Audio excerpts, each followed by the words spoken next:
everybody. Welcome back. North Sports Dynasty here for another episode. This is episode 3 of season 4 with your hosts, Andrew Faubert and Mr. What? Wrong way. There we go. That's Loosemore. He was supposed to say his name, but he decided not to. So I didn't know that's how we were doing it today. I try new things. As you can see, the background is all new. We got new logos. Rebranding. We're not rebranding, but we're adding brands and logos and not say attire. I don't have anything for you just yet, and I'm sorry. But welcome to North Sports Dynasty. We are your hosts. We do Dynasty fantasy football, of course, with other fantasy football, and we talk sports. We do sports. We are Buccaneer fans and we are Lion fans till the day that we die. So most of our focus when it comes to football will be onto them. Hockey is always dedicated to our beloved Red Wings. We're looking a lot better. When it comes to baseball, I am a Cardinals fan. Alex. I'm a Tigers fan. Is a Tigers fan. Yeah. And then when it comes to basketball, I am kind of all over the place because I know Seattle's eventually going to get a team again, and I used to love them, but I am a Thunder fan. I am a Timberwolves fan. So if you don't understand what it is like for us to be at the bottom of the totem pole, but also every league I'm in, basically. Well, I mean, but it's just because you choose to be, a Detroit fan. Yeah, I mean, you're not wrong. 10 years ago, it was a different case, but very much so. Up at the top. And I mean, you got not the Lions, but the rest of the teams were up at the top. I mean, your Lions are still, fairly okay, I guess. They were competitive then, yeah. Respectively. So today, ladies and gentlemen, we're going to be talking some of our rankings because that's what we do. We finally got our rankings up on the site, and for some odd reason, the site's just being a little weird. I don't know if it's my internet or just what's going on, but the site's being a little bit weird. I'll try and get onto it. Yeah, NorthSportsDynasty.com. Go there, hit the fantasy section. You'll see all of our rankings. We count down the top 32 quarterbacks, the top 25 tight ends, and then we do the top 50 of our running backs and wide receivers. So go pop that up. That's what we're going to be talking today. We also got the 5-minute news breakdown that we give Alex here in a couple of minutes. And we also are going to have Red's Rant where I, bitch and complain about Madden. I'm getting tired of it. And we'll get to that right after the news. But remember to like, share, follow. New logos, as you guys can see. If I kick, that will not necessarily kick us out, but if I don't remember how to. No, you have to put us in the back. I would have to. No, okay, I don't want to do that. But this logo that you see right up at the top there, a little bit right up at the top right. Boom, there it is. That's the new logo. North Sports Dynasty with boobs and stretch is essentially, the elongated, which if we really wanted to do it, we can make it longer. But I'm not greatest at making this stuff. I just do the best that I can. So does Alex. We're new to this. We're still rookies. But yeah. I've made it kind of work. Finding a YouTube banner is really fucking hard, though. I'm starting to get really pissed off.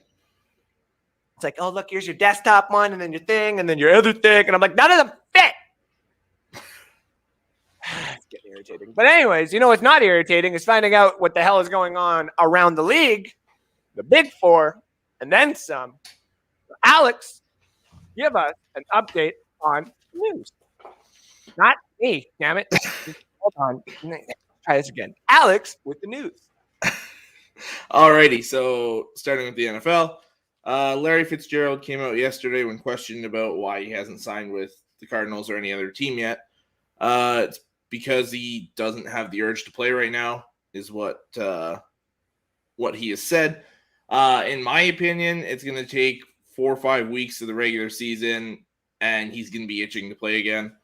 A lot of people think he's actually done. I guess we'll wait and see. Aaron Rodgers said he definitely would have taken the Jeopardy job if it was offered to him, but it's not, so he's back in Green Bay. Some Lions news, and this one I was quite upset about personally. They released the long snapper Don Muhlbach on his 40th birthday. He was the second oldest player in the NFL. He's probably going to retire now because he's played his entire career in Detroit. I don't think he really wants to go anywhere else. Jamal Adams gets a nice new 4-year, $70 million extension, the highest paid safety in the NFL. Too much money for him, if you ask me. The Packers unveiled new jerseys. They look kind of like the Edmonton Elks jerseys a little bit. I actually like these ones, not their other alternate ones they were. As I like to call them, the dollar store Notre Dame jerseys. The Bears rookie tackle Tevin Jenkins gets back surgery, likely out for the year, which is unfortunate because I wanted to see him and Fields play together this year. They reacted to that by signing Jason Peters, veteran tackle, used to play on the Bills and the Eagles. Jets defensive end Carl Lawson ruptured his Achilles. He's done for the year, which sucks for Jets fans because he was probably the best player in camp from the sounds of it. Another unfortunate one, Vikings linebacker Cameron Smith, who took last season off to have heart surgery, is retiring from the NFL. Sucks he hasn't really been able to get on the field very much. Hopefully he can get his body right. And the last bit of NFL news, Tim Tebow, the will he, won't he for the Jaguars is over. He got released. NBA news, Marcus Smart signed a 4-year, $77 million extension. Too much money if you ask me. Embiid signed a 4-year max extension at $196 million. Terry Rozier signed back with the Hornets on a 4-year, $97 million extension. I like that one personally. And a couple trades, both involving the same player. So the Clippers traded Patrick Beverley, Rajon Rondo, and Daniel Oturu to the Memphis Grizzlies for Eric Bledsoe. Way too much to give up for Bledsoe, personally. But it is what it is. Mm-hmm. And the Memphis Grizzlies turned within the same 24 hours and traded Patrick Beverley to Minnesota for Jarrett Culver and Juancho Hernan Gomez. I personally was okay with that. I like Patrick Beverley to be the backup point guard behind D'Angelo Russell. I didn't want to give up Jarrett Culver, though, which sucks. Yeah, that does suck. Yeah, good get for Memphis, though. Some NHL news. Henrik Lundqvist retires. I'm sad to see him go because that's one of the best goalies from my lifetime here watching hockey. But he had a hell of a career. So congrats on retirement for Henrik Lundqvist. And Owen Power is returning to Michigan instead of starting the season with the Buffalo Sabres. Beniers and Kent Johnson, I also believe, are going back. So look for Michigan to be a powerhouse again in hockey. And they could still all join back later in the season, I do believe. Last little bit of news going to the MLB. You might find this one interesting, Andrew. The MLB is ending their 70-year partnership with Topps Trading Cards. Yeah. So it'll be interesting to see who makes their cards from now on. Giannis Antetokounmpo, forward for the Milwaukee Bucks, purchased partial ownership of the Milwaukee Brewers. He's got a small stake in the team. And lastly, the Field of Dreams game in 2022 will feature the Cubs and the Reds. So that should be an interesting game. Yeah, that one will be. Okay, I'm going to go, not a rant, I guess you would say, onto it too bad or anything like that, but I'm not a fan of switching over to Fanatics. It's not a good brand. In my personal opinion, I understand what they do and they're cheaper. Okay, but cheaper is not always better, especially when it comes to cards. Like Topps actually has good product when it comes to their product. But I do understand that greed eventually, takes over with some of these people and they're just going to say, fuck you. And I would hope people would eventually do that a little bit more. So it is a bit of a weird slope. I'm not going to lie. But yeah, I am still Fanatics isn't good. Fanatics is not good at all. And I'm not sure how I feel totally about it. I'm not going to buy any Fanatic cards right off the bat. I'll tell you that much. I'll buy the gear. Like I buy some gear, but I'm not privy to buy all this other crap that exists. Like I want good product, and they're not going to give me good product. So I'm not going to give them my money. It's the way it is. So yes, that was Alex with the news. I'm still just finishing click the long button. I've tried to make it so that I can send everything in time by the time you're done the news.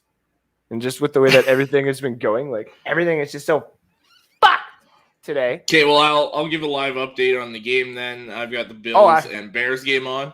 Perfect. What do you have for me, please? It is 28-6 for the Bills. The Bears just scored a long touchdown pass with Andy Dalton, but the point after got blocked. Ooh. Got tipped off the fingers or whatever, and it was short. So that seems like a very Bengals thing to happen. So yeah.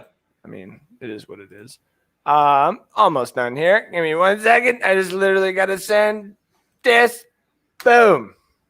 For your guys' preseason game tonight, are you guys playing starters? I actually was just going to check into that actually after our game here, because I was going to try and possibly live stream it depending on what time it is. Okay. See, not live stream the game, but I'll live stream myself watching. Yeah. Since I have now found a way. I found a way, Alex, if I really wanted to. I understand what people do now, and I can't technically say it on the internet, but it's not streaming. It's okay, screw it. You just create an email, and you get the free month subscription every time. You can use the same flipping card. It doesn't matter. It's so good. You're going to get free football this year. I'm going to screw the system. I don't give a fuck. Fuck them off for taking my money for so long. Yeah. Speaking of taking my money for so long. Yeah. Madden is fucking broken. And it always will be. Welcome to Red's Rant. And then insert little commercial here, and then I come back, blah, blah, blah. And now I'm angry again. I literally have the game right here. Yeah. And I literally told myself, don't buy it early. Don't do it. Just wait till 10 o'clock on Thursday when you can technically have it. And I stayed up till like 2:30 playing with it. I did. I do franchise. Me and Alex do franchise. Alex does a little bit more than I do. I usually just base myself off Madden franchise. I buy a whole $100 game for one aspect of it. And it's still broken. And it's still shit. You would think, and this is just a hypothetical. This isn't me trying to make anything out of nothing. Maybe it is. Maybe it's not. I don't know. Tell me what you thought. But here's my fucking problem. It's going to sound so bad. People have been able to stay in their homes in this country, and the country below us, and the country below that, and all countries throughout the fucking world the last 2 years. Oh, we can't go to our offices and work on these video games. They literally sent it all to your fucking house. Or you got the little swab, you pass a test, you come to work. You all stay there. It's all hunky-dory since you live in these big-ass fucking buildings anyway. Or work in these big-ass fucking buildings anyway. And you get the opportunity to work on video games that people have been buying for years and years and years and years and years and years and years and years. And every single time, you know the reason, like literally the reason that we do it, it's roster update. If I could keep the same game that I had last time and just have fans do drafting, like the players that come up every single draft year after year after year, and just they work on that and they get it proper, I'd pay for that. And now people ask themselves, why? No, Andrew, they switch it every year. They work on the mechanics and they work on some player. The players catch better and they run better and they got a little speed burst. And now we have like this D&D style of like building of coaches and players and stuff. Okay, cool. Bullshit. But okay, cool. I understand what you're going for. Right on. Congratulations. But why don't you fix the things we've been asking for? Why? Because the same things that we do here in society. We bitch and moan, we would love to have roads that would allow electric cars to just recharge while they drive on it. Yeah, obviously it would like to happen. It's not going to happen. We would love to just be able to walk into a grocery store and be able to just grab our groceries because they know how much we're going to pay for it. That might come out in the future, but it's not going to happen today. Why? The means are there. Because the companies that own the means know they can be very lazy. Sit on your ass. We're just do advertisement. Our advertisement team makes like 75% of our payroll anyway. All you got to do is just tell us the 3 things that you fixed every year. Don't fix the whole game, please. By God, no. Don't ever fucking do that. Oh, God. Just fix little aspects that we need to fix every single year. And you guys sit there in their little offices with their little PS4s and PS5s and all these other computers and all these multi-screens. These fat asses sit there in bag of chips. I like video games. It's madness. And it's bullshit. These are really tasty, actually. And I just wasted a bunch of them. I don't even care. It's for a point. This is getting ridiculous. Madden would rather spend money on paying people who sue them, because the Americans just have this nice little flawed system where you can just sue anybody that insults you. So if you build a video game and it insults the people, you could sue them. But they'd rather pay that off every year. And they'd rather pay the advertising. And they'd rather pay for a small group of people to sit on their asses and basically do fuck all. And these gamers are going to come at me if they ever see this. And they're going to go, it's very hard to have a team of people and stuff. Shut your fucking mouth.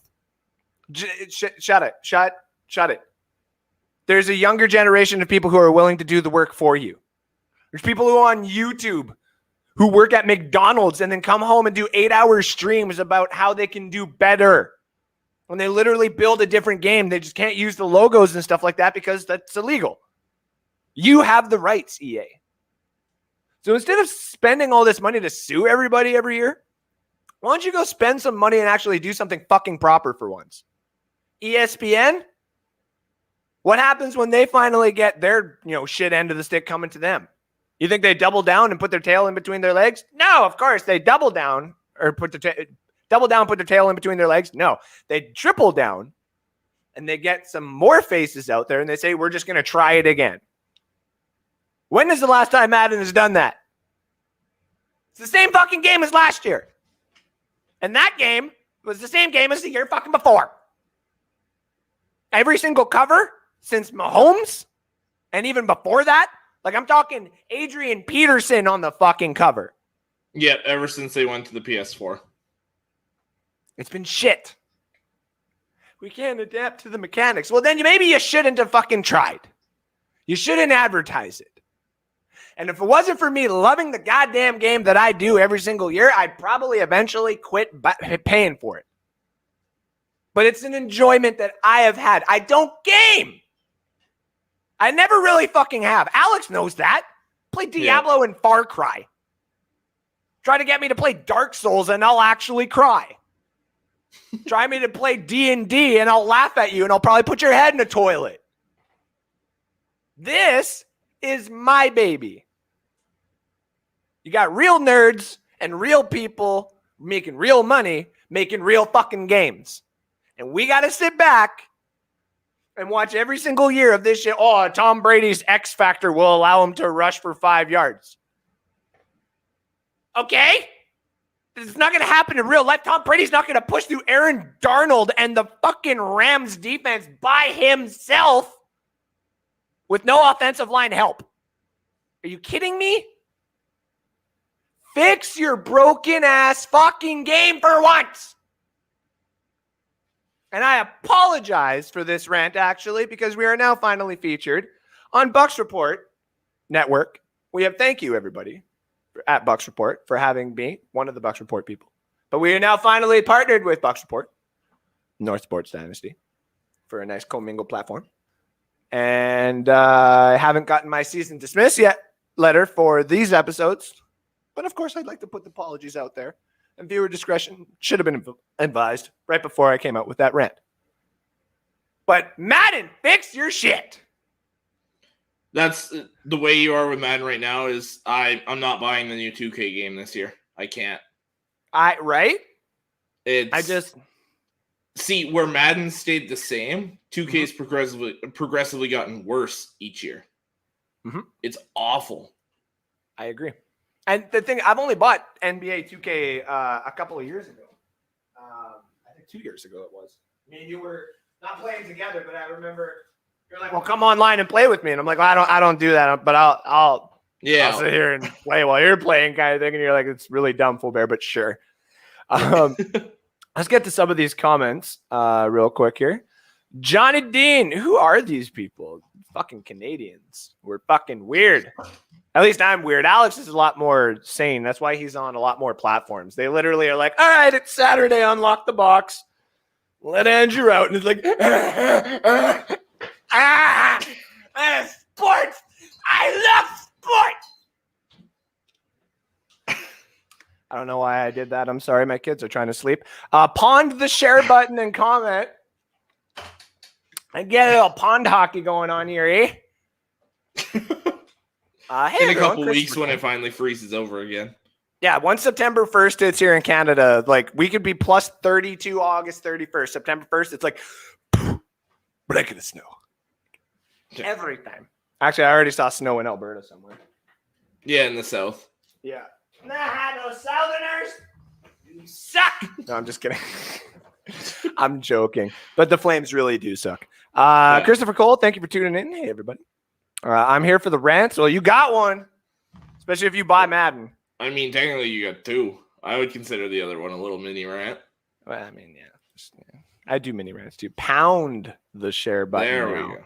Now he wants you to pound it. First, he wanted you to pound it. Now he wants you to pound it.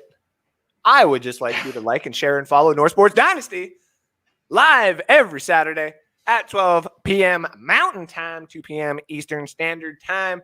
I am also featured on the cheap seats on Sunday nights, 6:30 p.m.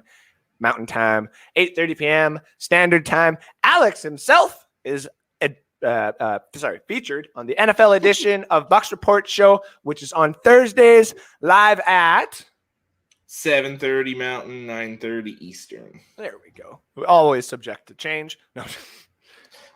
If it lets us go live, then yeah, no. Yeah, that was weird. We had the issue again last night. That's 3 weeks in a row. Well, yeah, 3 weeks, but 4 shows in 3 weeks because last night as well.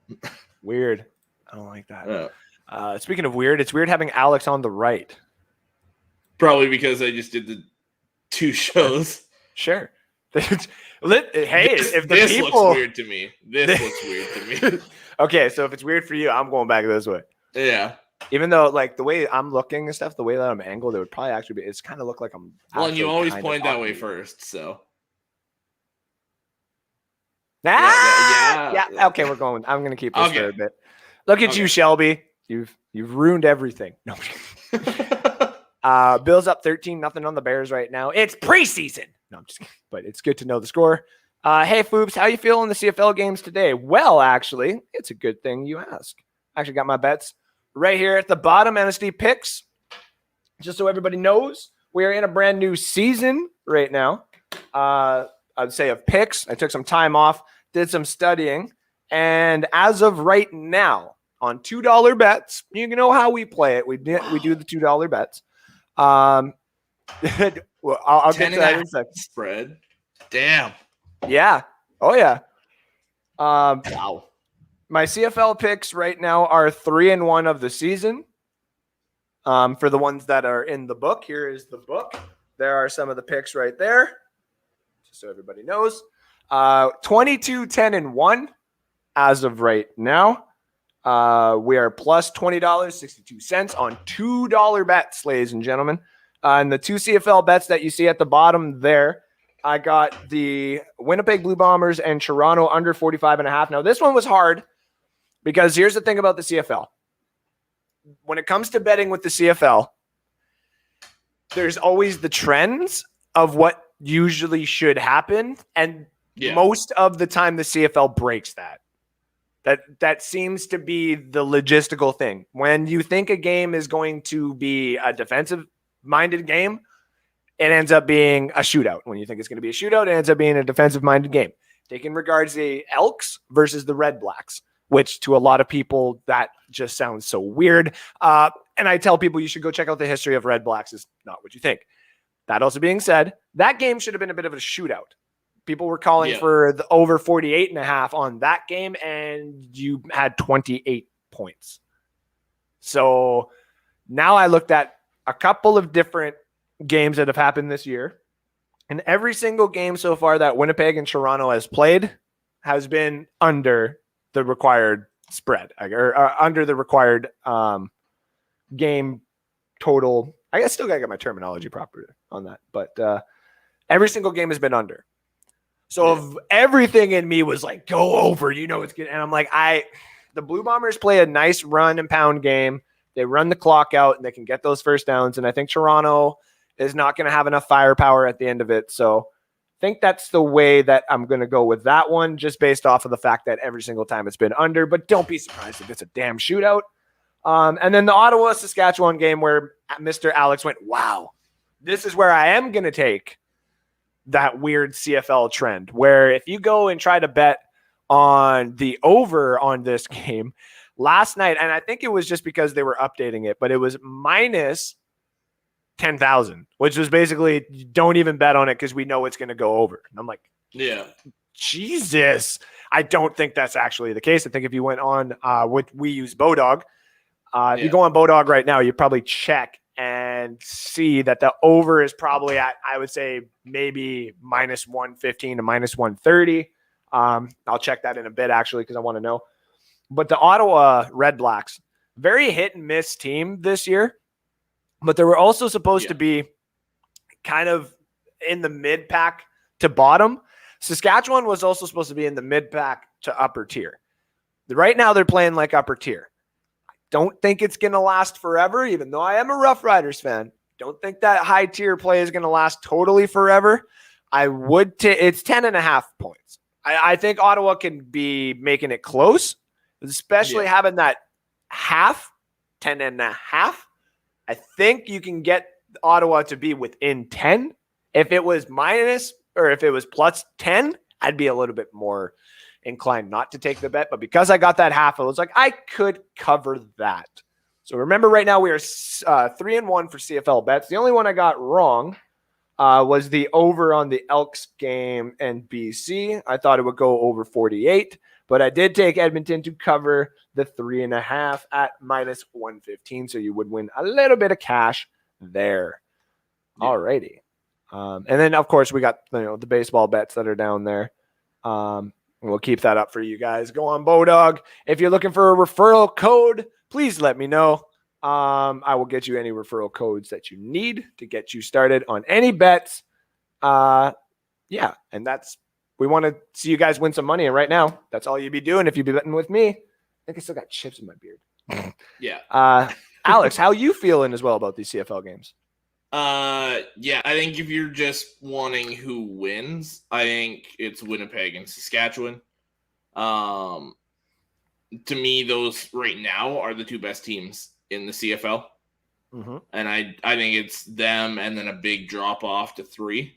I think Hamilton's probably 3 and it's not. Hamilton to Saskatchewan and Winnipeg is not close. I agree with you on the Ottawa to cover. And the low scoring, I agree on your bets. I feel like those are the smart plays. I'm just going to look who wins, it's Winnipeg and Saskatchewan.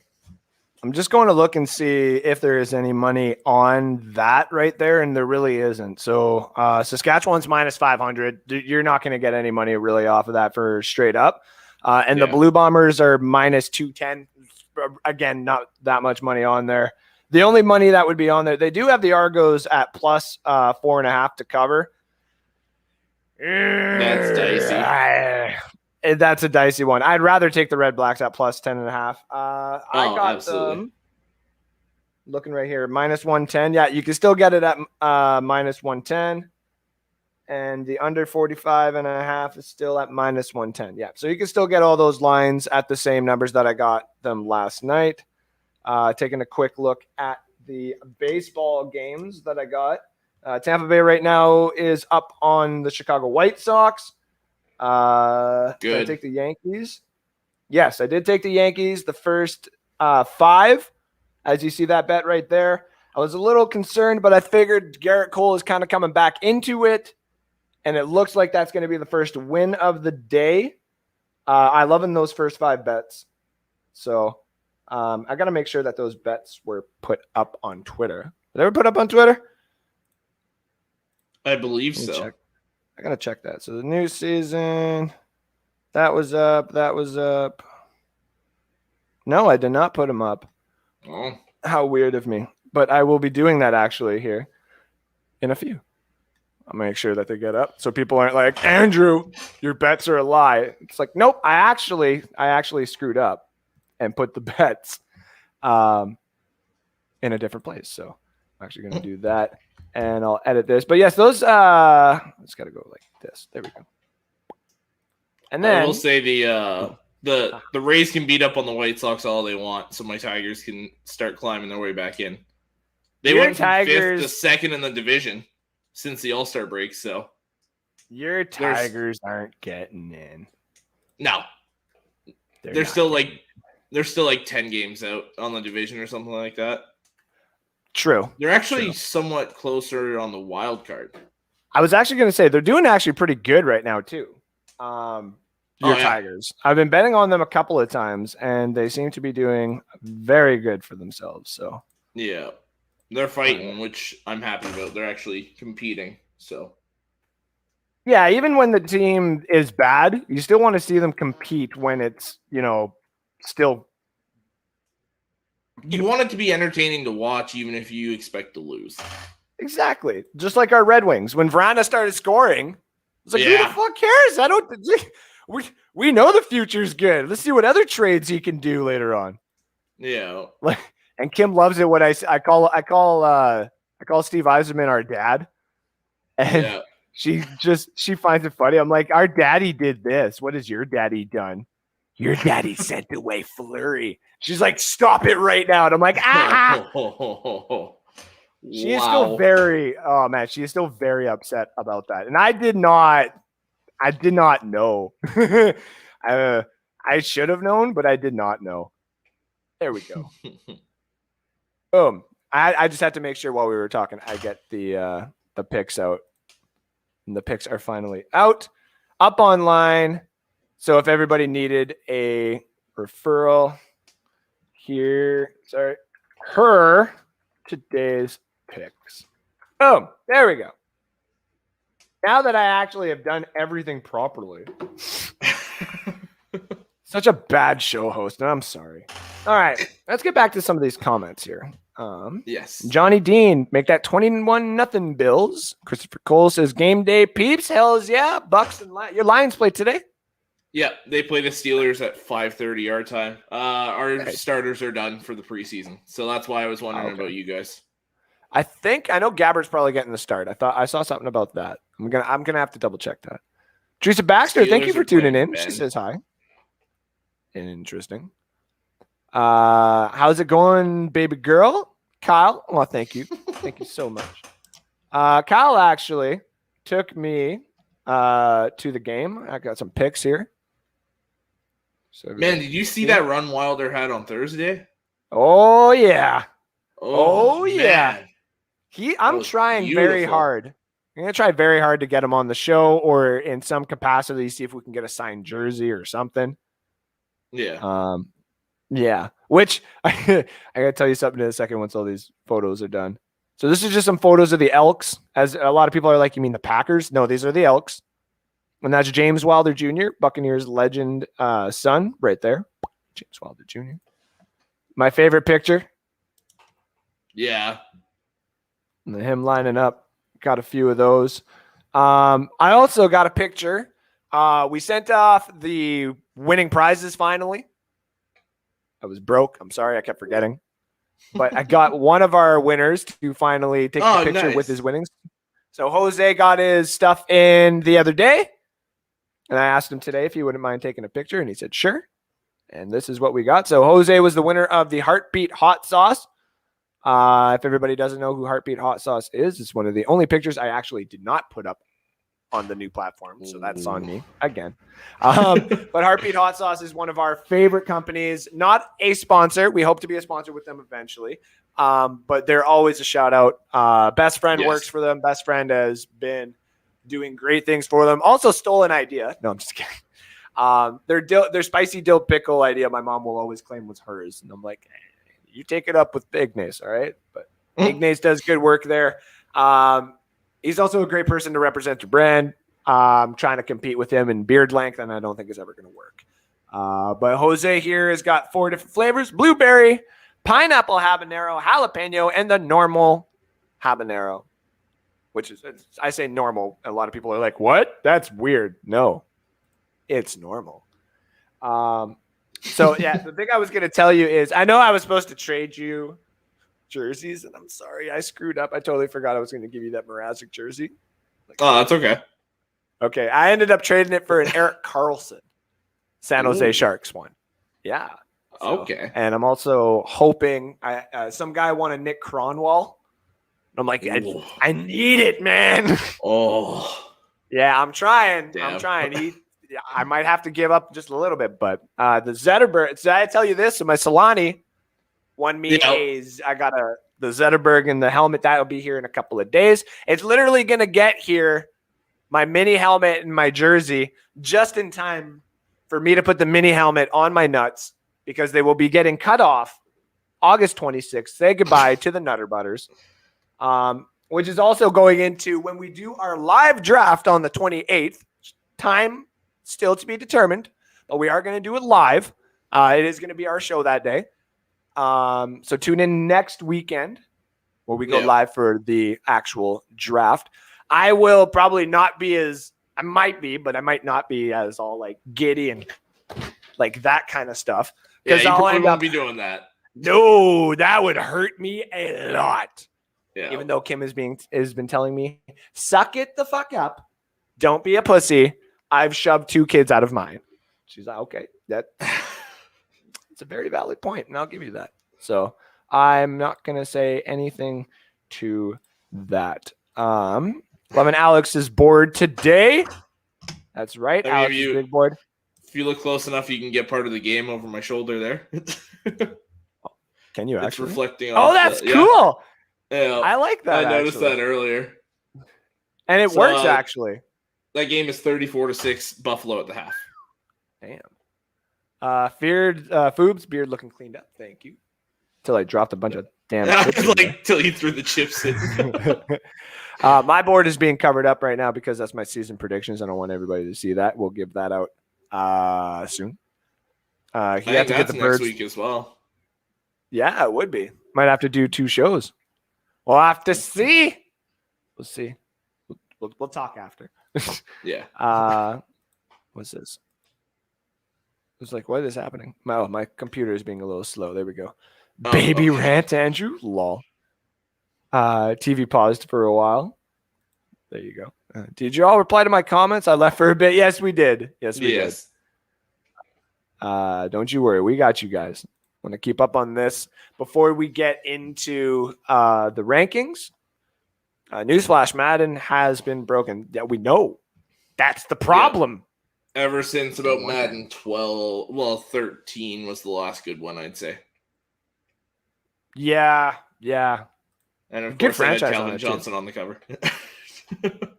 That's right. I think that was one of the first ones I bought. I think I bought that one for Xbox when I owned when I was an Xbox guy. Okay. I miss my old clan. I was actually thinking about that. I was like, if I could go back on my Xbox 360, which I don't ever think I would be able to find, and sign in and find the old clan to be like, I want to meet you guys now. It's been forever. I miss you. This kind of feels like Food needs to get up and throw some shit. Now that would be an epic rant. I save those. I'll save those. Don't you worry. I have things that I would rant about and throw things at if things happen. Hell yes. Now we're rant. Are taking about Madden being the same year. Fax is the same game as last. Yeah. No, it is. It is. Yeah. It's just got a couple of quick little upgrades with the coaching and stuff. And that's not even proper. Bruce, who the fuck is Bob Starks? That's not Todd Bowles. Now, I wish they would have put coordinators in. That really bums me out, especially since they said at the start of last year's Madden that they were working on it. You had all year and you couldn't get the coordinators in. That bugs me. And that's on Wheezy's World. I like that name. This is basically just every single fucking time. Every time. It's just a roster update. And I'm starting to get pissed off about it. I'm like $85 for a roster update every year. Like, if the fans could take over and we just did our own roster updates, we're like, fucking, let's do it. That makes you part of the issue. In order to change things, you have to hit with their money. But that's the thing. That's the thing. You can even ask Alex this too. I did that before, and it didn't work. Because millions of other people are still buying it.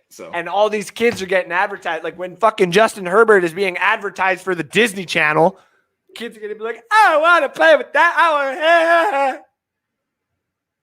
don't even know if I can technically do that anymore, but okay. Yeah, it was it's a child, man. Jesus. If people would stop buying the Madden game, they might change it. I agree. And if there ended up being, if there was a hashtag that said, or people came out in line and said, we literally need to stop buying it, everyone not buy it this year, I'm in. Yeah. I'll do it. Consider it done. What needs to happen is EA needs to not get the exclusive rights anymore. ESPN needs to get back in the fold, like 2K, anything like that needs to get back in the fold and get another game to compete with them. I agree.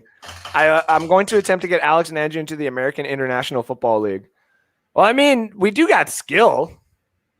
I mean, I'm Johnny Manziel when I'm a quarterback. I just scramble. Ain't nobody going to catch me either. 28-6. I'm offended by the colors red and black. While he's wearing a red jersey. I know. I'm offended that I'm offended that anyone would actually think a team should be called the Red Blacks. Worst sounding name ever. Go look at the history, though.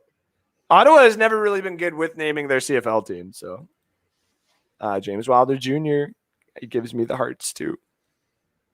31-6 now for Buffalo. Second quarter. Sorry, dozed off. You guys still talking about sleeper ball? Lol. The miscreants are abound. Where's Jason Luce? Where's your dad today? I don't know. They might be watching. We've got a family get together today that I actually have to go to after this. So they might be getting ready for that. I see. Eugene Thomas, what's up, buddy? Thank you for tuning in. Tell her you need to catch up with me and Kit. Nope. Snippity snip nip snip. No more. Not with my fucking genetics. Got to get you guys on the show anytime, buddy. Anytime. Yeah. You just let us know. Mr. Trubisky is lighting up the Bears defense. Well, of course. He is. He's like 20 of 28 for like over 100 yards and a touchdown. Like, looks good. I agree, Johnny, though. We can promote that. Stop buying Madden. But I've already bought it, so I'm. It's a little. I was like, it's a little late for that. Also, I wanted to say the last little bets there for NASCAR, because I have been doing really good with NASCAR this year. I checked into it. It is Michigan that you guys are racing at this weekend. Michigan is a pretty. I don't want to say standard racetrack, but it is a racetrack that if you've won at and you're dominant at, you will continue to be dominant at. So you really could go Kyle Larson on this one again, but there's not too much money. Kevin Harvick to win, he needs a win. He needs to get into the chase. And this is his track essentially for like the last 5 years. Three out of the last 5 wins have come from him. Also, Austin Dillon needs to get a good finish in order to get into the top 16. And so does Matt DiBenedetto. So I got them to go with a top 10 finish at their odds, which I have finally dove into those kind of odds and have been racking in some good cash for that. So let's see how that goes tomorrow. Let me know if anybody does cash in on any of those. Now, let's get into some rankings after I saw one more comment come in here. Do the Bucks win the Super Bowl? Yeah.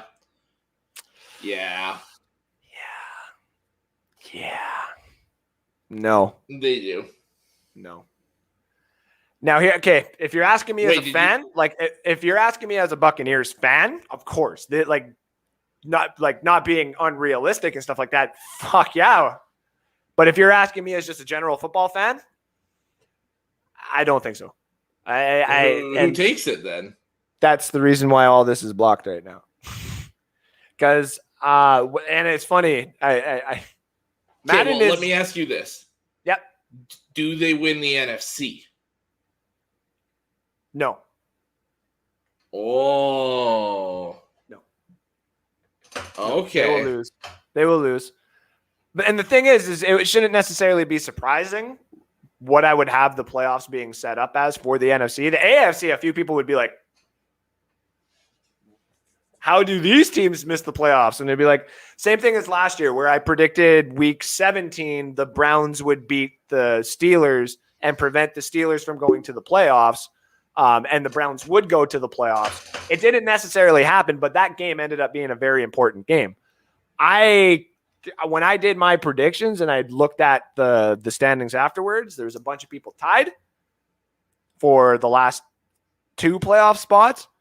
And because of games played and who plays who and this, that, and everything else, it ended up being 2 teams that I was surprised would make the playoffs and 2 teams that are out. And I'm like, okay, I'm sticking to it because it would make sense. But yeah, we'll get to that next week because I know you're probably like, what? I'm intrigued now. Right? So, all right, let's get into the rankings. So we're going to do top 10s today. And we're just going to do running backs and wide receivers. And if we got time, obviously we'll talk quarterbacks and tight ends right after that, but we do want to get into the meat and potatoes, obviously. Know that our rankings will be adjusted, come Monday morning. Alex will send me his updated for any players. Mine are being done today, and we will update those. Like we said, we will update them every preseason when all the games are done. I'm going to have to watch a couple of games tonight and tomorrow. Yeah, same here. And then we're going to be all good. So let's get into running backs. So remember that anything that we do for these rankings is all dynasty, as if you were about to start up a dynasty league every single day. Think about it. If you go and you check out the rankings, if I were to start up my dynasty ranking today, what would I do? And so on and so forth. Right now, because our rankings are weekly, a lot of people will have to take in that knowledge for the week and then come and check out our rankings after that. We are starting to put some more articles out. You can check Alex's article that came out a couple of days ago, where he ranked all of his, put a nice big article together, put his tiers up. I got my tiers up finally. It looks kind of proper. I'm still figuring out this whole, working on a website thing. So let's get into the top 10 running back dynasty. Top 10 dynasty running backs.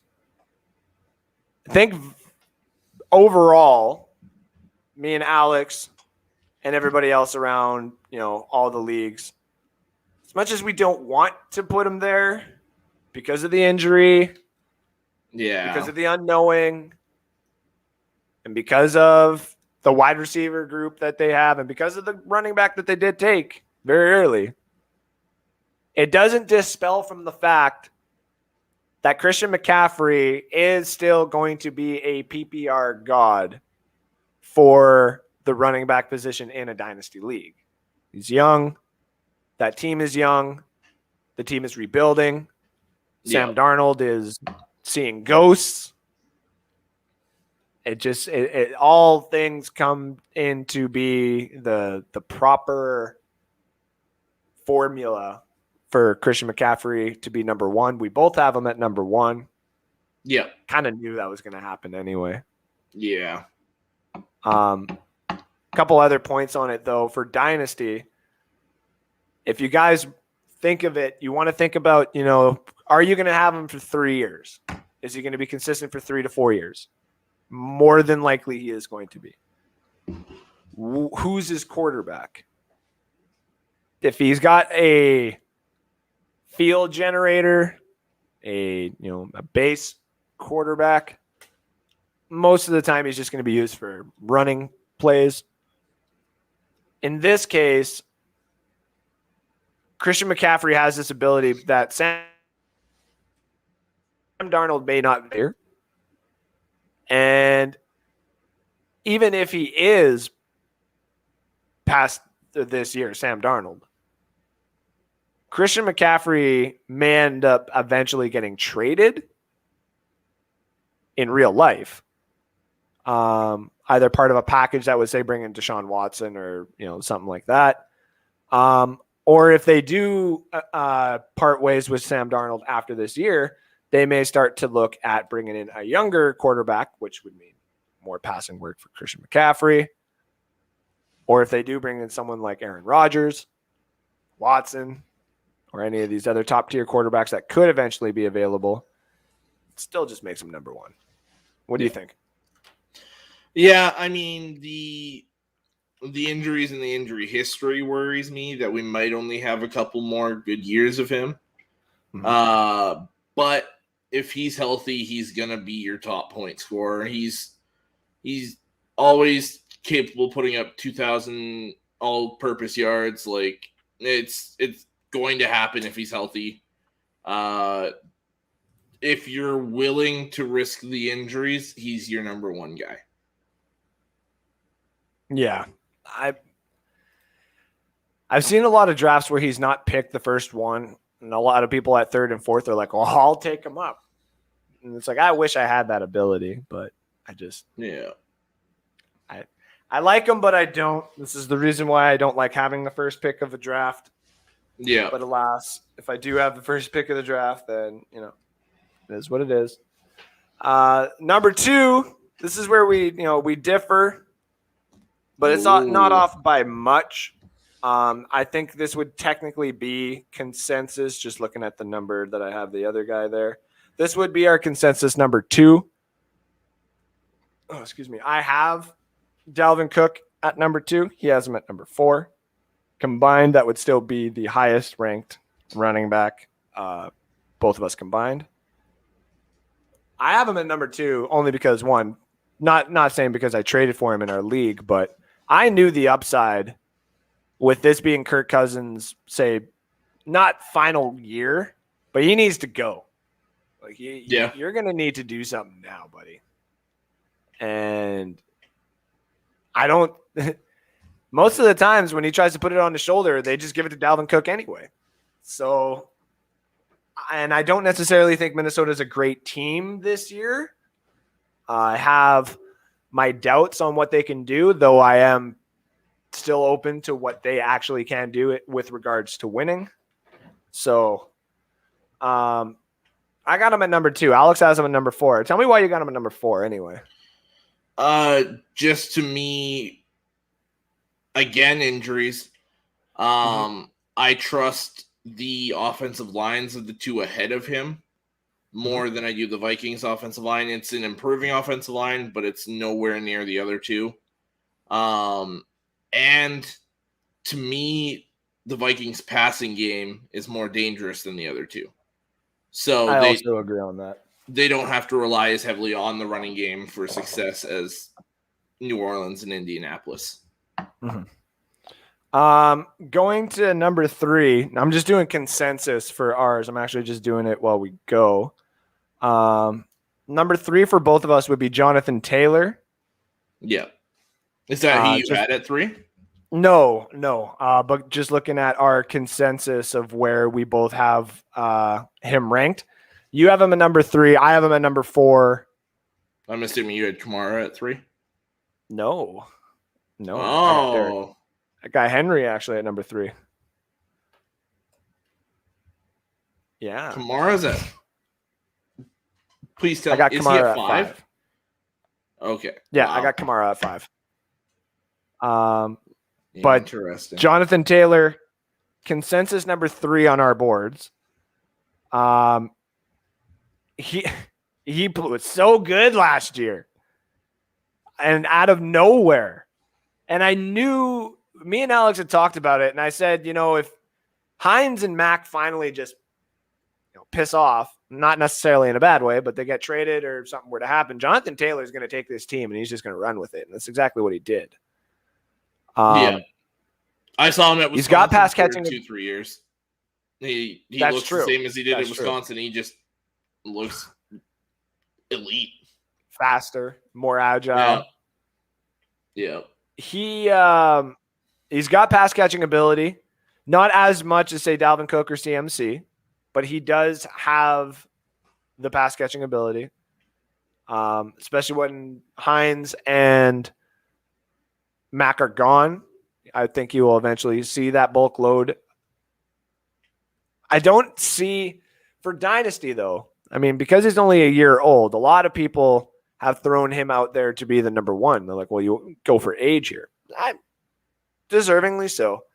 Me and Alex still always caution on, the age versus vets. Like Christian McCaffrey is still young. Dalvin Cook is still young. Jonathan Taylor may have 3 or 4 more years to get to where the age they're at right now. But it's also the abilities that come with this year. You still want to make sure that you're winning every single year. You want to prep yourself for winning every single year. And that's another reason why I traded for him as well. Like, I have Jonathan Taylor and I have Dalvin Cook. And when that day happened, everybody went, oh shit, Andrew's not playing around anymore. I was like, nope, I'm getting this belt back. Which we got to get the belt.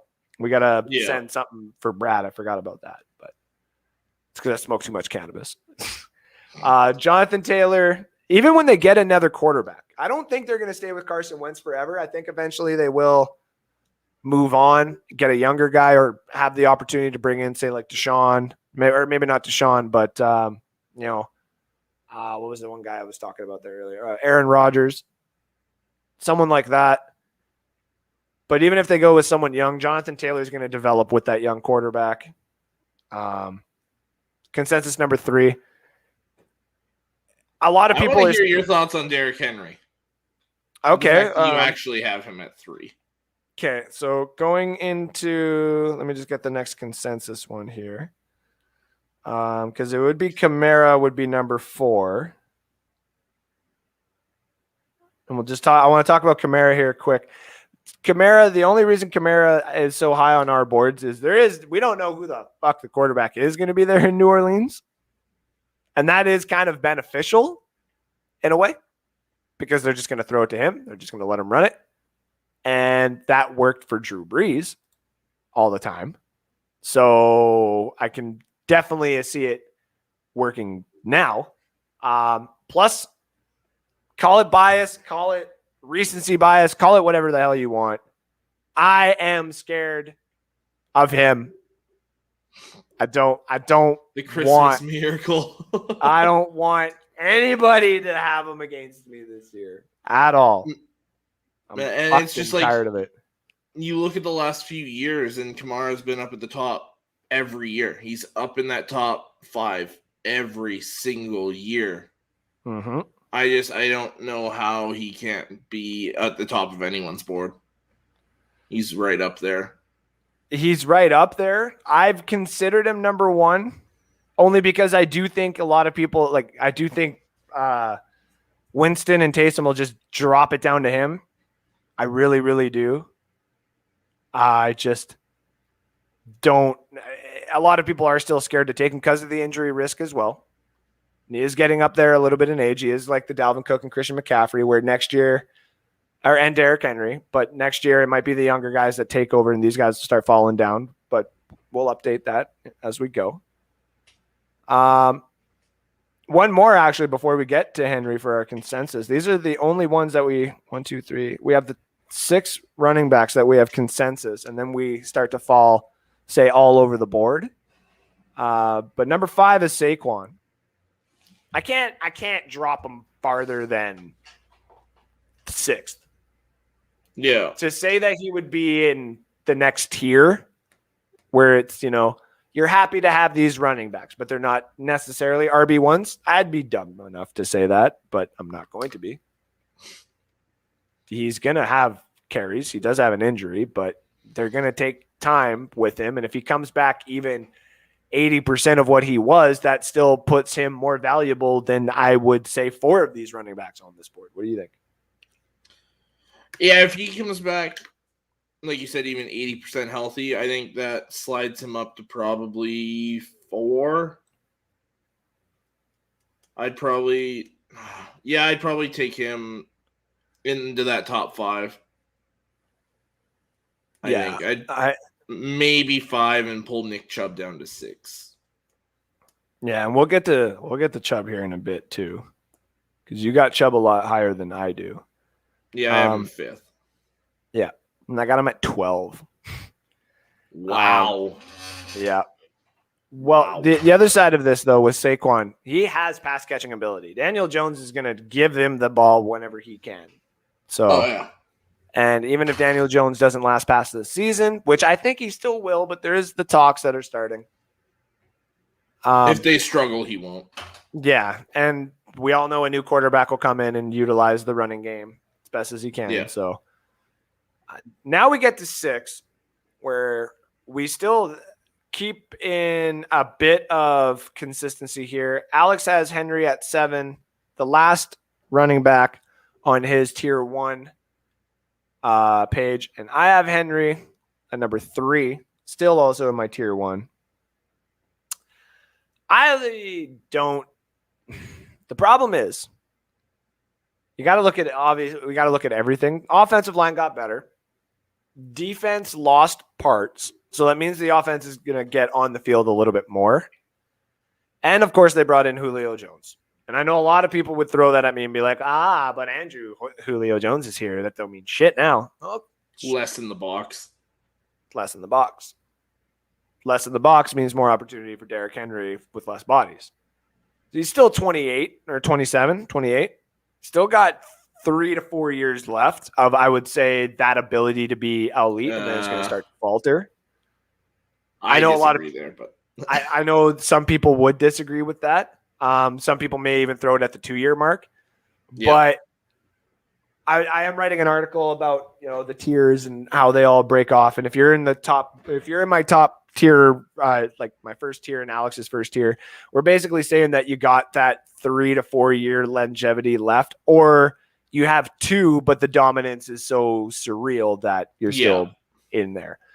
And I think it's kind of both. I think Henry is going to be a great asset this year. There's a reason why I traded him in the one league that we are in. All the running backs that I wanted by the time I was on the board were gone, and it was Henry and I think Saquon were left on the board. And those are the 2 that I wouldn't necessarily want to pick. I would rather have Kamara or Taylor or Cook or McCaffrey, hell, even Antonio Gibson at times. But I still took him knowing there was a Titan fan in our league, and I traded him for a pretty nice package, though that took a while. The trade was still very, very good. His ceiling this year is high, and next year, because Julio, it's going to take them a year to figure out what the hell to do.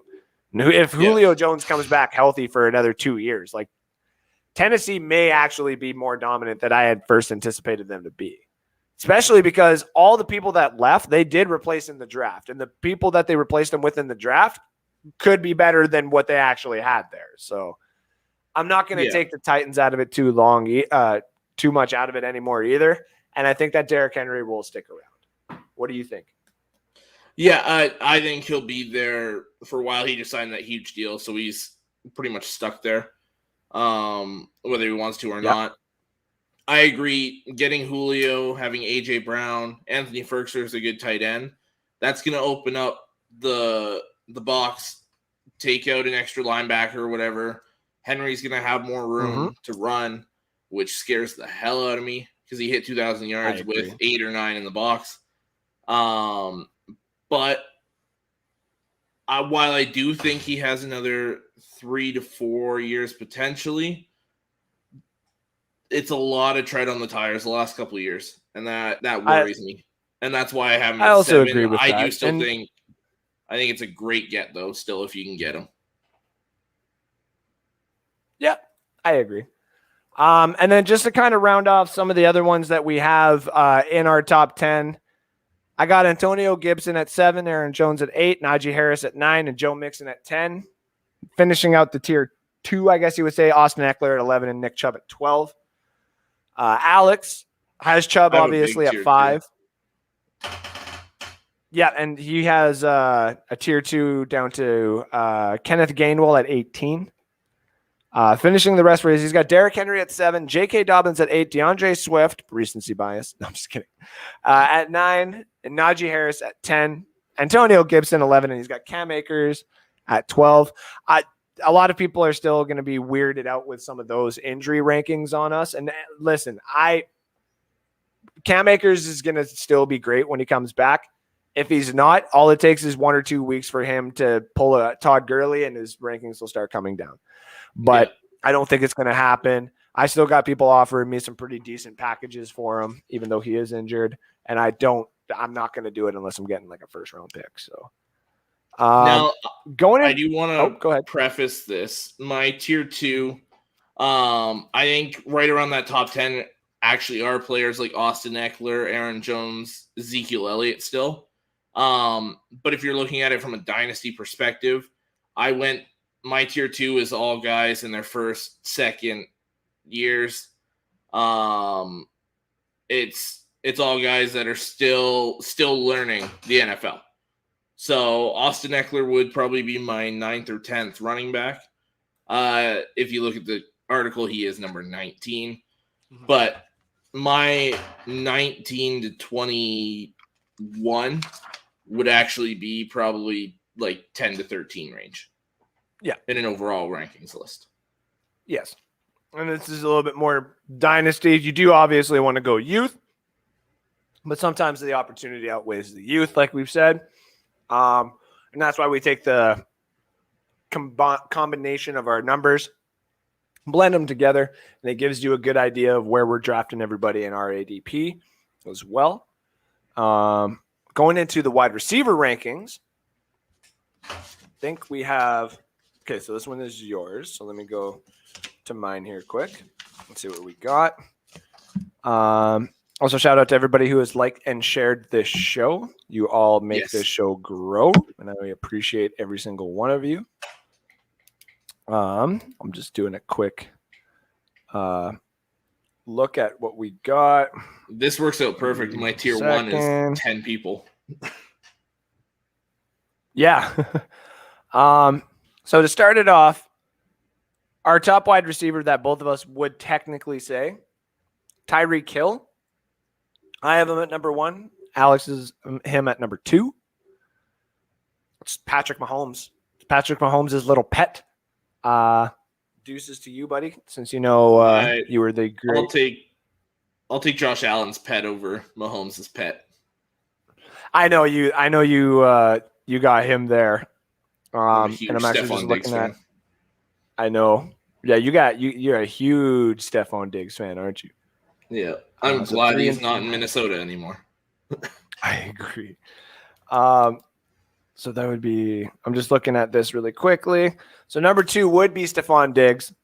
Buffalo, they lost their second, maybe third stringer, I guess you would say, last year, John Brown, and they're probably going to lose Cole Beasley because he can't learn to shut the fuck up. Which sucks because I've seen a lot of people drop him in leagues too, and I'm like, oh, it makes sense. Stefan Diggs is one of the better trades that Buffalo has made in a long time. Not only that, it definitely makes a difference. It shows not only on the scoreboard, but it shows in fantasy as well. As a person who not only, like I was saying, has Jonathan Taylor and Dalvin Cook, I have stacked Josh Allen and Stefan Diggs together, and it has been a lot of fun. I have won a lot of games last year by just watching both of those guys go off. So Stefan Diggs has a lot of high side because he's going to see a lot more targets. Even in one-on-one coverages, he's one of those wide receivers that they don't necessarily fear throwing it to. There is no 1A on this team. It is just him and then everybody else, obviously, but he is the number 1, and then it is number 2, and then number 3. There is no 1A, 1B on this team. So consensus, we would have him at number 2. Number 3, and this is tight. This is very, very tight. But our number 3 would be A.J. Brown. Now, A.J. Brown is number 2 on my board. Number 5. 4 on your board. He just got the greatest ability to do whatever the hell you want of all time. Everything that he was doing was off of the number 1 corners. Julio is now taking those number 1 corners. And if they don't take the number 1 corners, Julio is going to eat. A.J. Brown is very underrated. A lot of people 2 years ago in drafts were taking Corey Davis over A.J. Brown, and everybody who just left A.J. Brown in the waiver wires learned a hard lesson. He is very, very good. He goes up and gets the ball like Stefan Diggs, like Julio, like all those guys. Even though they do have Julio, I should have him a little bit lower, but I think most of the targets are going to go his way now because most of that defensive work is going to look over and see Julio there on the side and shift that way. If they don't, AJ is still going to eat. I had him this high. He was actually my number 1 going into this year until I did these rankings and until Julio got traded there. Then I obviously dropped him down to number 2 just because he would have been the only target there. Besides somebody else. Now it becomes this, what do we do? Is it Julio, or is it A.J. Brown, or is it Derrick Henry? And all 3 of those you don't want to try and answer by yourself. I like him at number 2. Alex has him at number 4. Again, we're all pretty much consistent on that. Number 4 consistency for us, Davante Adams. About to get paid, possibly. I don't think it's by Green Bay, though. I also agree. This year. I also agree. Alex has him at number 3. I have him number 5. I think he's also gone, but that also puts that intrigue in there. A lot of people are trading for him right now because of where he may actually go. Some people are trading him away because of that reason too, and they're like, I don't want to play this guessing game and lose value, which is a smart thing to technically do. But if he's this year, you're going to want to keep him. That's for damn sure. I saw a trade go through in one of the other leagues for a 1-for-1. I was like, I wouldn't have done that, but all right. It was smart on the other person's part to throw that trade out there. Who else is there, right? He is the number 1. They don't really have a number 1 at any other position besides running back. So and he's going to torch your Lions apart, I do think, too. Yeah, you're not wrong about that. And we don't have a corner to stop him. We just it takes a Jalen Ramsey, Xavier Howard. It takes a number 1 corner to even slow him down. Mm-hmm. That's just, it is what it is. Like, yeah, there's nothing that we can do about it, right? Yeah. So right after Adams, we got Calvin Ridley being the next one. I am very high on Calvin Ridley this year because Julio's gone. I got him at number 3. Alex is him at number 6. Yeah. But we both all kind of know what's going on with that. Kyle won't also shut up about him. Also, you're not going to get him in the Dynasty League, especially if you're in our league. Kyle will never trade away a Falcon player. That's just how it goes. In our league, if you own any Falcon players or any Raven players, you can usually trade them for some pretty good prospects. Yeah. They only got Kyle Pitts, and we still don't know necessarily what Kyle Pitts is going to be. We're all still running off of hypotheticals. That's every year we do that. We pick players that. I'm sorry, I got an itch in my ear here. I had to get it really bad. every year we pick these players where we're like, oh, well, they did this in college and they're going to come in and just tear it apart because that's what they did in college. And then there's other people who are like, you got to slow down and stuff like that. They didn't necessarily show everything in college. Everything is all perspective, of course, right? Yeah. Calvin Ridley is going to get most of those number one targets because we still don't know, again, what Kyle Pitts is going to be. We assume he's going to be a number one tight end, but he's probably not going to be a number one tight end just based off of where he is being drafted and what the Falcons are going to be next year. They're not going to be a contender. They're a rebuilder now, and everybody knows that, or at least they should. But Calvin Ridley would be a little bit higher on my board. I would have him higher than Tyreek or A.J. Brown. If they didn't end up grabbing Kyle Pitts and they ended up grabbing a new quarterback or something like that in the draft, I would have had him probably number one. But I would have had him top 3. For sure. And then obvious almost at that point. Right after that, so that was our top 5. Our consistent still, D-Hop. Actually, no, sorry. It would be JJ. My apologies. Okay. JJ, Justin Jefferson. I got him at 6, even though he is injured. He still stays in that top tier. Alex has him at 7. Yeah. He came onto the scene pretty damn quick. Yeah. I don't know if Adam Thielen. Go ahead. Oh, I was gonna say I love the video still of that like draft night and the Vikings front office laughs when Philadelphia picks Jalen Reagor just before them. Mm-hmm. Like they messed up bad. Oh yeah. I mean, I don't necessarily think Minnesota knew what they were getting either, but I don't also think Adam Thielen has got long. I think they might eventually go into the second round and grab another wide receiver in the next draft or two if they know that they can get value. Yeah. But because Adam Thielen is getting up there in age and Kellen Mond's going to need another wide receiver, because that seems to be the way that they're going to go. But this kid, just be careful with the injury. This is the reason why I got him a little bit lower right now. That injury might take him down out of, say, the top 9 for me. But if you are starting up a dynasty, you do want to have him on your team. That injury is not going to be anything that's going to be too bad later on. So just bear with it. Let it heal. After that is actually DK Metcalf. We both have number 8 on our boards. Okay. He is one of the 1As in Seattle because it's really hard to tell him and Tyler Lockett apart at this point. I like him. Me and you have liked him ever since he came out of the draft. These big old muscles and running like a freaking freight train. He is, I think eventually, I know they gave Lockett the extension, but I think this team can flourish kind of like the Bucks have had with Godwin and Evans, but I think with a little bit more emphasis. He is young. Lockett just got paid. They know they only got Wilson for a couple more years. I think Wilson's going to start throwing it a little bit more. So as much as I am skeptical of DK Metcalf, I don't necessarily want him personally, but I do understand the value that he does bring. I still have him at number 8. Alex has him at number 8.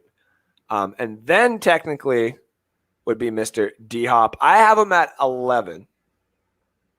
I have him at 5. Yes, and you have him at 5. So your Nick Chubb is essentially D-Hop for me. Yeah. When it comes to wide receivers, which is fine. He still has a lot of value. It brings a lot of value to the Cardinals. He's still going to be their number 1 target. Oh, yeah. They did trade basically nothing to get him. He has been extraordinary for that team for the last year. A lot of people have him high on their boards. I won't put him any lower. I don't even like me having him technically at 11. That might actually change during this week. But the only reasons I do have him at 11 is because I love Scary Terry this year. He has just missed my tier 1 list at number 7. He's in my tier 1. Yes, I saw that.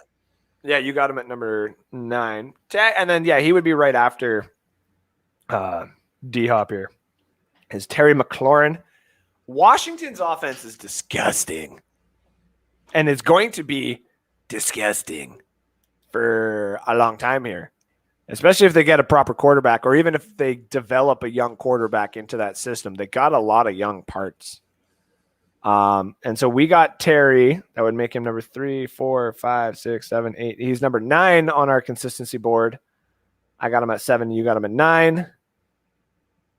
He's still their number 1. They brought in Diomi Brown to try and be the number 2, but he is still technically their number 1, but they might use Antonio Gibson a little bit more. Yeah. Reason why they call him Scary Terry is one, because he is scary to own, but he is also scary to be playing against. It's like Alvin Kamara.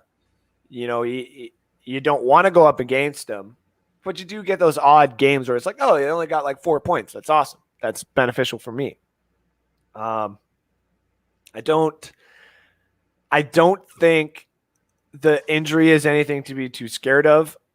I do love the opportunities of Washington this year, so I think everybody kind of needs to watch out on that. Mm-hmm. And if he's available in the 2nd or 3rd round, I'll be taking him almost every single time. Give me your thoughts on Scary Terry. I love having him in that offense, whether it's Fitzpatrick or Heineke. Fitzpatrick, I think, is better for Terry, just the fact that they'll air it out a bit more. I think Curtis Samuel is the number 2 there, and having Samuel as the number 2, those two played together in college. They have that chemistry as wide receivers. I forgot Samuel was there for a second, yeah. Yeah, they both went to Ohio State. Yeah. I love McLaurin as a deep threat, especially for a quarterback that likes to take that risk. Yeah, I agree. And then finishing out our top 10, just looking at the consistency here, I do believe it would actually be DJ Moore for the Cardinals. Just beating out by, I think, like Panthers. a half. Or for the Panthers, sorry. Beating out for a moment there, Allen Robinson. He would be technically 11. DJ Moore, I want to put him higher. I don't think he's necessarily going to go higher. The only reason I'm scared of him this year is because I think Robbie Anderson and Sam Darnold's connection that they had in New York is going to come and hinder his catches a little bit. That being said, they need to throw the ball. They do have CMC there, but they're not going to be able to use him every single time, and they need to use their number 1 wide receiver overall. Some of the other guys that we had here quick, just to finish out my tier 2 here. I think that's mine. Yep. Keenan Allen at 10, D-Hop at 11, Allen Robinson, and Jamar Chase at 13 finishes out my tier 2. Alex's tier 1 finishes out with DK at 8, Scary Terry at 9, Allen Robinson at 10. To give you up to about 16 on his tier 2 mark, he's got Jamar Chase at 11, DJ Moore at 12, CeeDee Lamb at 13, Deontay Johnson at 14, Chase Claypool at 15, and Jalen Waddle at number 16.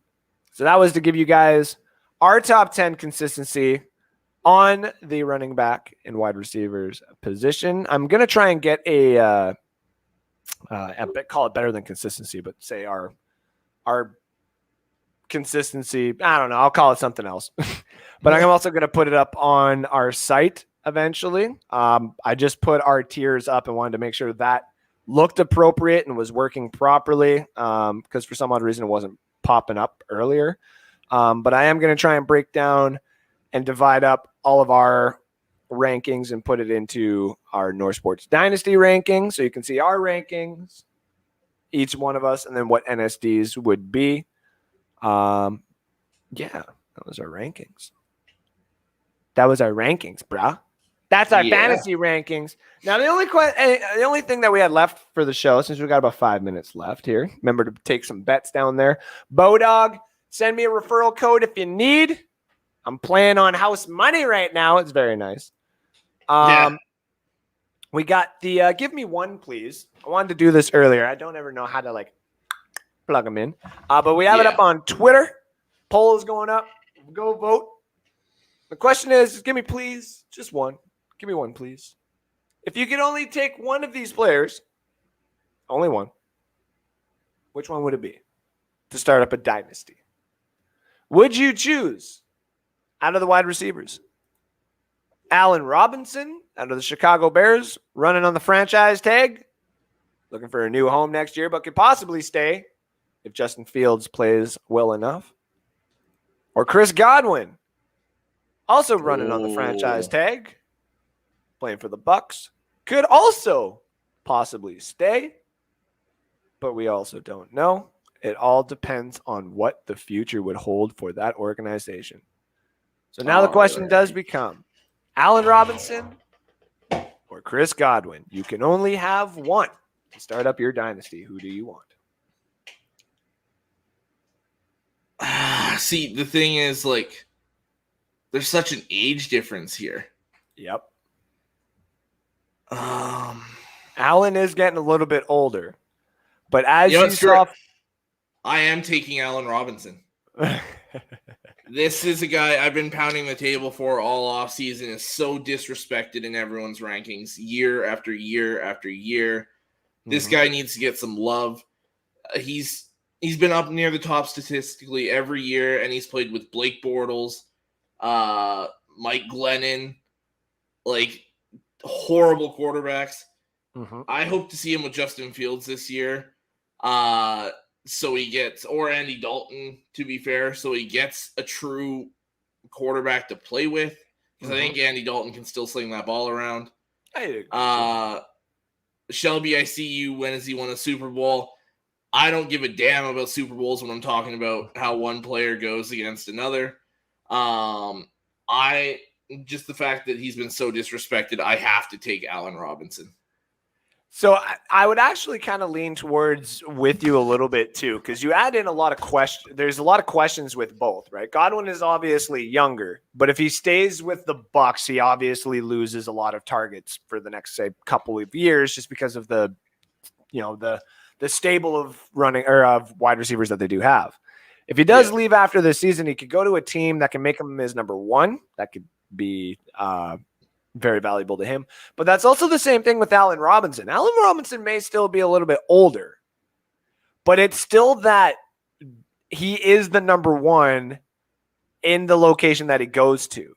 Whether it's Chicago or the next place, he is technically the number one or a 1A. Godwin. I'd love to see Allen Robinson in Baltimore. Oh, I would not. Personally, this is just me. I want to see Allen Robinson in Buffalo, right beside Stefan Diggs. And then you have Gabriel Davis, and if he shuts up, Cole Beasley in the slot. Fuck off. Fuck right off. Oh, fuck right off. Yeah, that's and that's the thing. So Chris Godwin's also kind of like a utility receiver, and he is a possession receiver. I'm not discrediting that.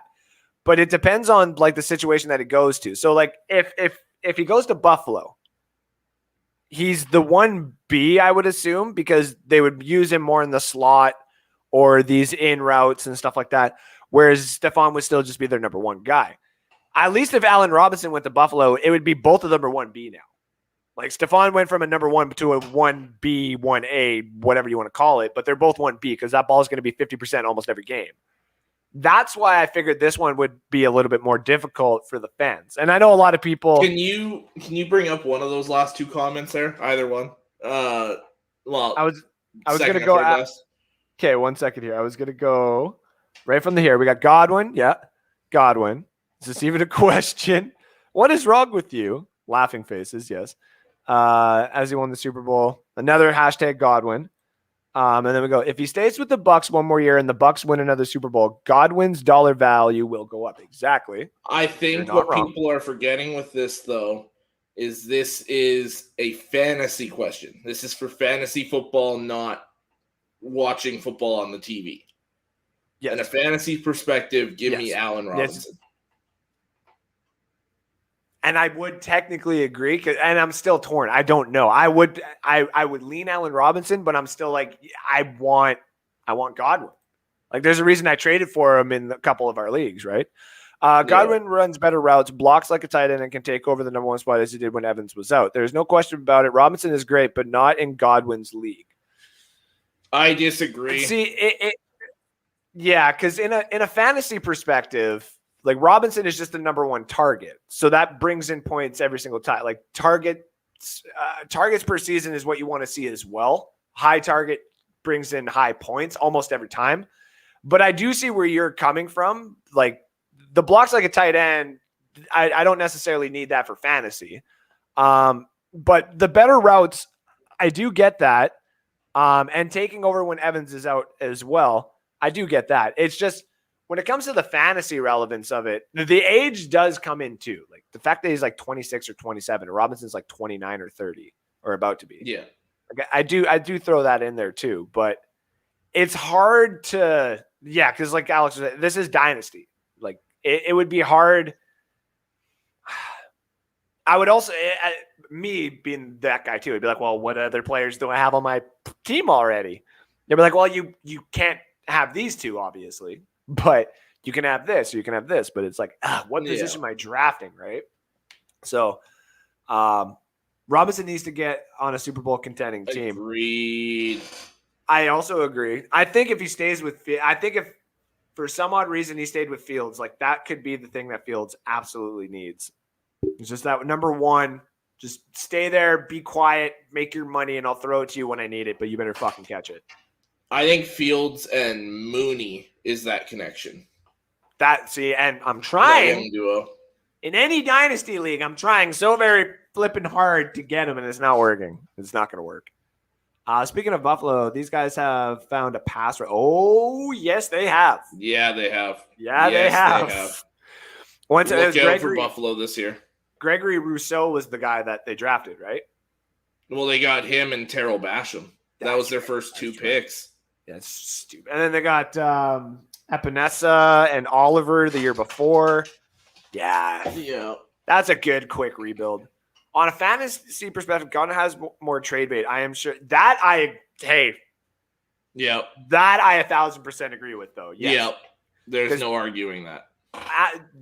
It's the particular taste. Like, if you're in a Dynasty league with me, trading with Allen Robinson may take a little while just because of, like, say, ins and outs, I like to call it. But with Godwin, we have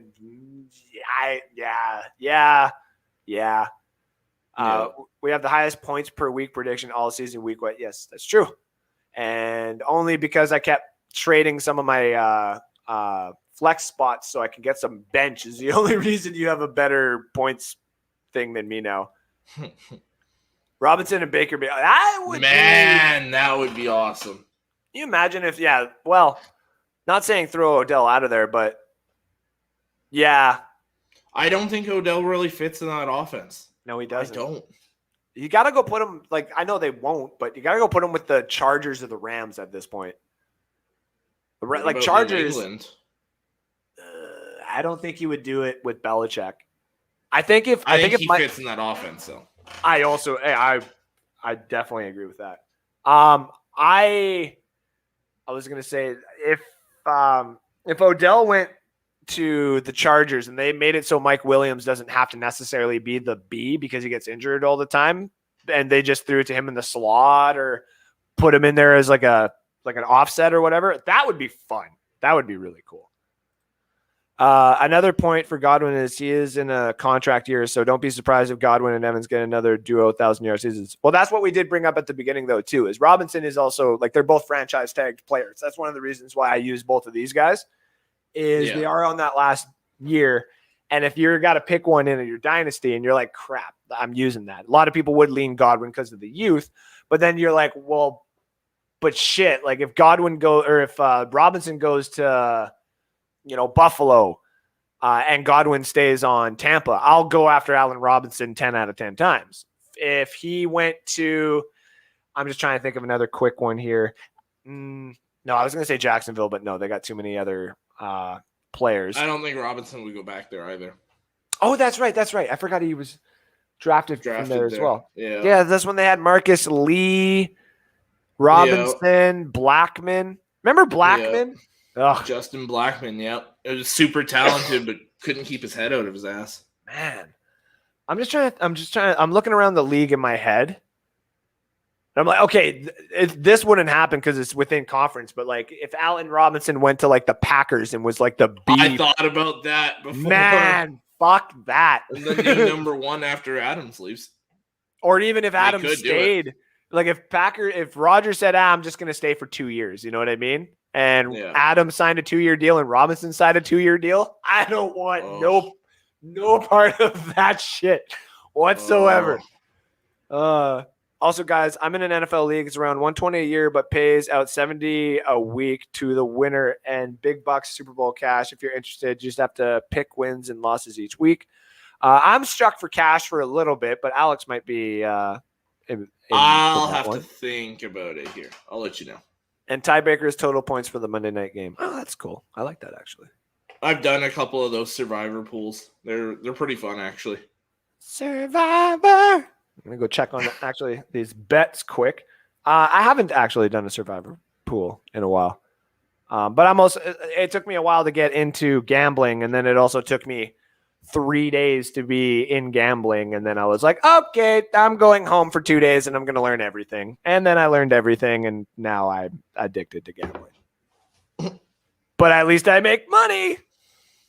All right, perfect. So New York Yankees have won the first 5 bet for today. It was at minus 150, but for that game, it was really the only thing that you can make money off of.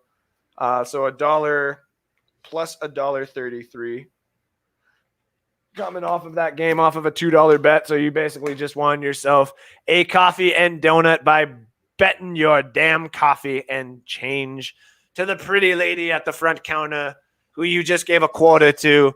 And then if she gains a few more quarters, she'll be able to get her own coffee.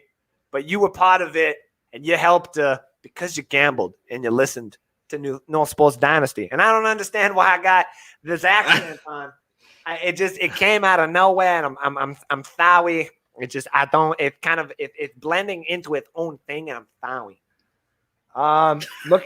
Looking at some of the other bets around the league, though, the Tampa Bay looks like they are about to beat the White Sox. Nice. I think that game just ended, so that is 2-0. Literally, boom, just like that, 2-0. For the day while the show is on. You, ladies and gentlemen, if you went and you bet on these games, you've won money. So remember, we got 3 more bets on tonight. We got the Winnipeg and Toronto under 45.5, under 45.5. We got Ottawa and Saskatchewan for the Red Blacks to cover the plus 10.5. And we also got one more baseball bet, and that's over 10.5 runs in the Atlanta and Baltimore game. I've been doing pretty good with the overs and the unders in the last little bit. Atlanta. That's what I'm saying. Yeah. When they give it out like that, it's too easy to pass up on. Sorry, just looking at this. So that's a plus 148. So $1.48. So your profit today, if you've bet with us so far, is $2.81. That's its own other coffee and donut. No change to the lady up at the counter. Now she's a little upset, but she'll be back later with more winnings and more change to give her so she can make her own coffee because you've been betting with us. Let's see what we got for comments here. I see that we got a few anyway. Did we? Oh, there we go. Oh, no, yeah. There. Love the pick'em leagues. I love pick'em leagues too. I like the pick'em leagues. But I need to get a better app before I do that. So, All righty, ladies and gentlemen, this has been the show. I know that I said I would have some commercials and some, like outros and stuff, but I'm broke.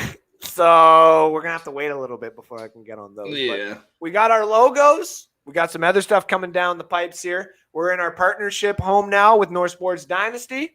You can catch me tomorrow. We're going to be talking about the preseason game, some of the other news around the league, and having a little bit of fun with the pick one goulash, hypothetical corner, whatever the hell people call it. And then you can check out Alex on Thursdays, the NFL edition with Johnny Dean. 6:30 p.m. 7:30 p.m. Mountain Time and 9:30 p.m. Eastern Time. There we go. We're on the mountain side of things, guys. You got to remember that. We're close to the West Coast, but we're not technically the West Coast. But we're always going to try and get it in Eastern Time because I know Americans don't like to convert numbers. That was my shot across the bow today. No, I'm just kidding. All right. Alex, tell them where they can find you. So as he said, you can find me Thursdays on the NFL edition with Johnny. You can find me on Twitter at LooseMore65. One half of the at NSports Dynasty Twitter handle, and on Facebook at Alex Loosemore. Fuck numbers. Fuck Ken Holland. Fuck Corey Perry. We had another. I know. I keep forgetting the other one, too. Where? Fuck Corey Perry. Corey Perry's a bitch. Fucking. That's what it is. Fuck Corey Perry. Fuck Ken Holland. And hashtag Corey Perry's a bitch. Johnny also started fuck Cole Beasley. Did he? Yeah, fuck Cole Beasley. Earlier in the show, yeah. Oh, okay. Fair enough. All right. Yeah, no outro. So what? You don't want an outro, guys? Come on, I'll make a cool one eventually. Me and Alex just got to be able to hang out a little bit more so we can get more content together. Yeah. I vote on that too. Like, get out of here. We don't need numbers. Now we got the Canadians going at it. You know what? I'm getting out of here before these fan bars get too crazy. You all have been too great to us. Next weekend, we're probably going to have a double show coming at you. We'll figure that out. But we got our live draft next week coming up. I got a bunch of drafts coming up that day.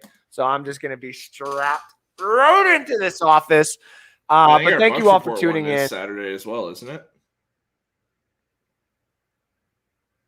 Oh, the miscreants. The miscreants do Saturdays. The Bucks report draft. Like for the fantasy. Oh, that's our. It's ours now. There wasn't enough, so we took some of them and put them into our league. Oh, okay. Yeah. Okay. So makes it a little bit more professional because we got a bunch of professional people in our league, except for Ray. Nice. That'll be fun. Oh. We're gonna see Ryan suck up taken in the 5th round. So first round pick. All right, ladies and gentlemen. Or Tim Tebow. I've seen a few people do that now, which is hey, I'm all good. All right, ladies and gentlemen. Thank you all again. We're going to get out of here. Our igloos are going to be coming back here soon, so we got to get the land ready. No? That's not fine. Whatever. All right. Take care now. Bye-bye then. Love you all. Follow us on North Sports Dynasty, Twitter, and all social media platforms. Loosemore at Loosemore65. Me, I'm at Andrew_Faubert. Again, take care now. Bye-bye then. All that fun stuff. You all know where it is. So have fun. Okay. I'm just blabbling now because I can't find. There it is. Okay, take care now. Bye-bye then.